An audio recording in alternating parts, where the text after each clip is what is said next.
What if I told you that the most important thing in your life, the paycheck that feeds you, the savings that protect you, the money you think you owe might not actually be real? What if I told you that governments and central banks can create it out of thin air, erase its value overnight, and still convince you to trust it as if it was sacred? That sounds like a conspiracy, doesn't it? But it's not. It's the world we live in. And the moment it all changed already happened while almost everyone was asleep. The date was August 15, 1971. President Richard Nixon appeared on American television on a Sunday night, interrupting regular programming. With calm authority, he explained that the United States would temporarily suspend the convertibility of the dollar into gold. In other words, foreign governments could no longer exchange their dollars for the gold that had always backed them. Temporary, he said. Emergency, he said. But it was permanent, and it was revolutionary. That night, the link between money and reality was severed. Dollars were no longer promises of something tangible. They were promises of nothing but themselves, tokens of faith in a government's word. To understand why this mattered, we need to rewind. After the Second World War, global leaders had built what was called the Bretton Woods system. In it, currencies were tied to the US dollar, and the dollar was tied to gold, $35 for 1 ounce. The system worked because it gave the world stability. Inflation was controlled, trade was predictable, and gold was the ultimate anchor. But by the late 1960s, America was in trouble. It was spending heavily on the Vietnam War and on social programs at home. Dollars were flooding out into the world, but the gold reserves in Fort Knox weren't keeping pace. Foreign governments started lining up, asking to exchange their paper for real metal, and America realized it couldn't keep the promise. Nixon's announcement was supposed to be a stopgap, but no one ever reopened the gold window. By the mid-1970s, the world had entered a new era of money backed not by gold, but by decree. Economists call it fiat currency, from the Latin word for let it be done. In practice, it meant money existed because governments said so, and for the first time in modern history, there was no natural limit to how much could be created. What's remarkable is how quietly this happened. There were no riots in the streets the next morning. Stores still sold groceries. Workers still cashed paychecks. The illusion was maintained. But beneath the surface, something profound had shifted. Humanity had stepped into a world where trust, not scarcity, was the foundation of the financial system. And once trust becomes the only anchor, history tells us it is only a matter of time before cracks appear. Because this wasn't the first time money had been untethered from reality. The Romans learned that lesson the hard way. Their coinage, once solid silver, was gradually debased by emperors desperate to fund their armies and their extravagance. Nero reduced the silver in the denarius by nearly a third. Later rulers pushed further, until the coins were little more than bronze with a silver wash. Inflation soared, confidence collapsed, and citizens turned to barter. An empire that once prided itself on order found its economy unraveling because its money was no longer trusted. Centuries later, the Yuan dynasty in China tried another experiment: paper money. At first it was brilliant, light, convenient, easily moved across vast distances. But soon emperors discovered the temptation every ruler faces: why tax your people when you can just print what you need? The presses ran hot, and confidence ran cold. Merchants rejected the paper, inflation spiraled, and the grand project ended in collapse. Do you see the pattern? The technology changes, the centuries change, but the temptation remains. Whenever rulers can separate money from real value, they do it. And whenever they do it, the public pays the price. That's why Nixon's move in 1971 was not an isolated event. It was another verse in a very old song. The difference this time was scale. Rome collapsed, but the world went on. The Yuan dynasty failed, but trade survived elsewhere. But the dollar in 1971 wasn't just America's currency, it was the backbone of the global system. Once it left gold behind, the entire world followed. Currencies floated, central banks experimented, and governments discovered the sweet drug of debt without limit. At first it seemed to work. Freed from gold, central banks could cut rates to stimulate growth. Governments could spend freely, knowing they could always roll over their debts. And the public adapted. Inflation in the 1970s was painful. But by the 1980s and 1990s, things seemed to settle. A new orthodoxy was born, that central banks could manage the economy like an engineer tweaks a machine.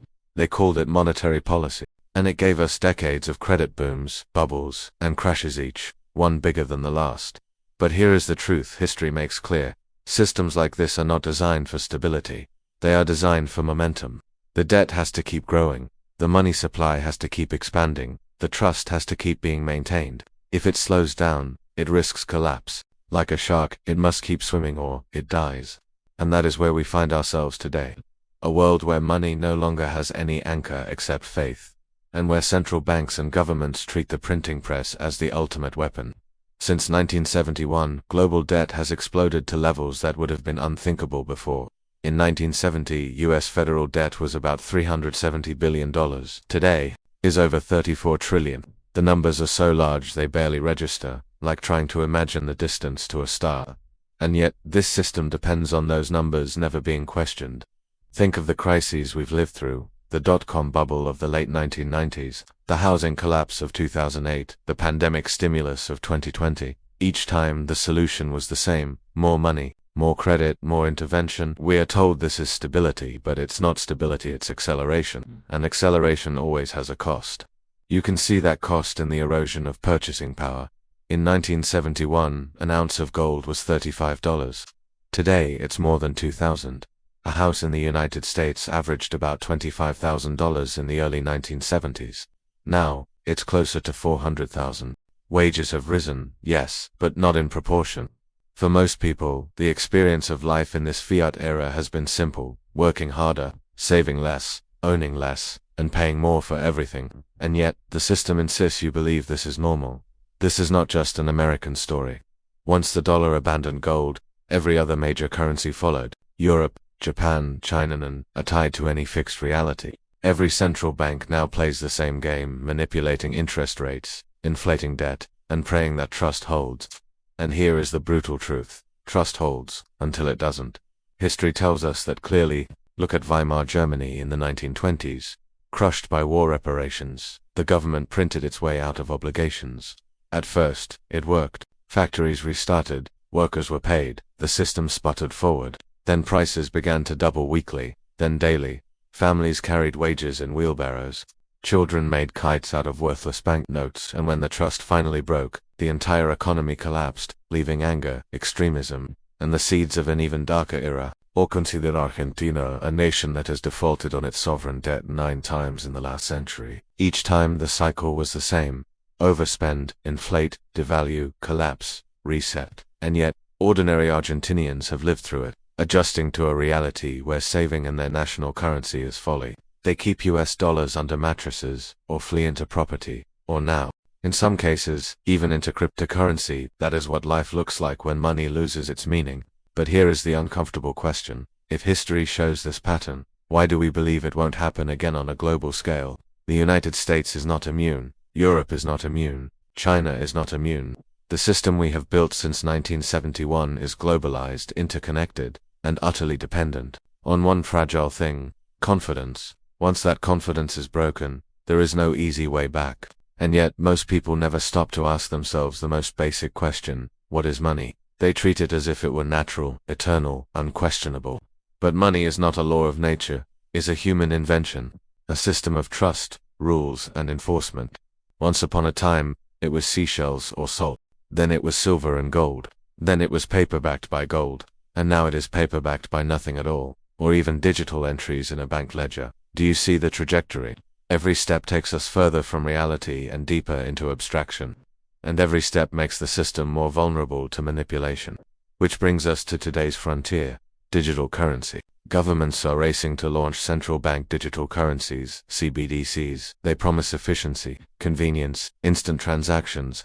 But they also mean total control. Every transaction traceable, every dollar programmable, every citizen's financial life visible to the state. If money is already an illusion propped up by trust, imagine what happens when the same system can decide, with a keystroke, whether your money works today or doesn't. Some see cryptocurrency as the answer.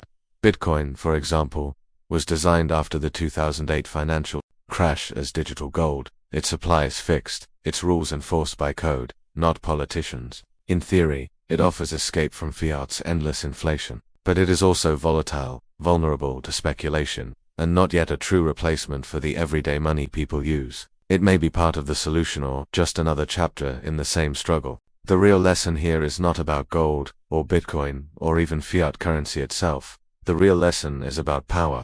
Every time money is separated from something tangible, those in power gain freedom and the rest of us gain risk.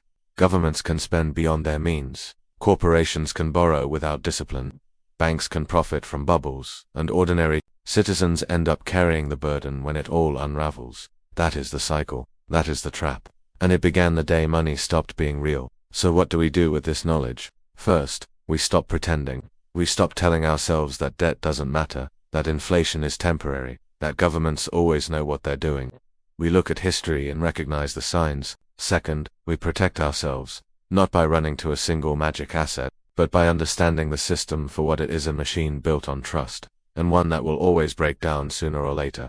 Financial education is the shield. Knowledge of economic history is the weapon. Real wealth is not just money, it is awareness, resilience, and the ability to adapt when illusions collapse. Because history doesn't repeat, but it rhymes. Rome's denarius, China's paper notes, Weimar's banknotes, they all remind us of the same truth. Once trust is broken, money dies. And when money dies, societies change forever. The day money stopped being real is not just a date in 1971, it is a warning. A reminder that what seems permanent never is. If this gave you a new perspective, hit subscribe. History has the answers. I'll show you where to look.